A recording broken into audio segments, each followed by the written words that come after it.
All right, we're doing YTWs with a press. So this is a great shoulder mobility and strengthening exercise.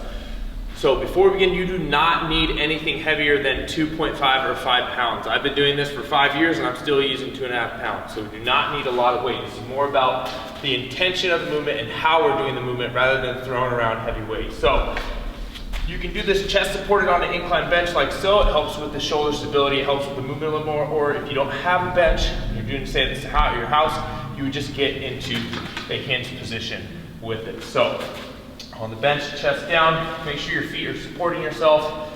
From here, I'm gonna let my arms hang just down to the side. Before I begin, I'm gonna wanna pull my shoulder blades down and back, because a lot of the times what happens is when we raise those arms overhead, we go up into the trap. So we're gonna actively fight against that by pulling our shoulder blades down and back.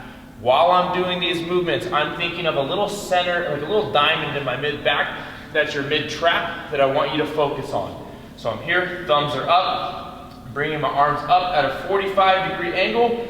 And then once I get to this top position, I want you to fight up for that extra inch, flexing that middle part, that diamond that I talked about in that middle back. So the Y is up at a 45-degree angle.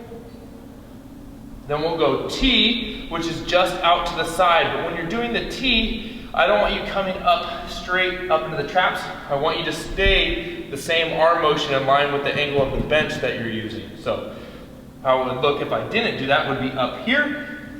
Doing it the correct way, we would come out and back, pinching the middle of my back. Again, fight for that extra inch. That's where you're really going to develop your shoulder mobility.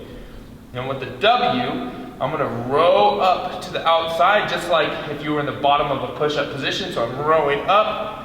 Then from here, I'm rotating my wrist up, trying to get them in line with my ears, if not higher. Again, keep those shoulder blades down. And then while I press up, this is going to be the hard part. While I press up, I'm actively fighting, keeping those wrists up, because your wrists are going to want to come down. So you're going to row up, rotate, fight to keep those wrists up, flex the middle of the back, press up as high as you can, pull back down, rotate here,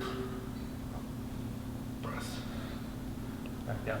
So that's the YTW plus press.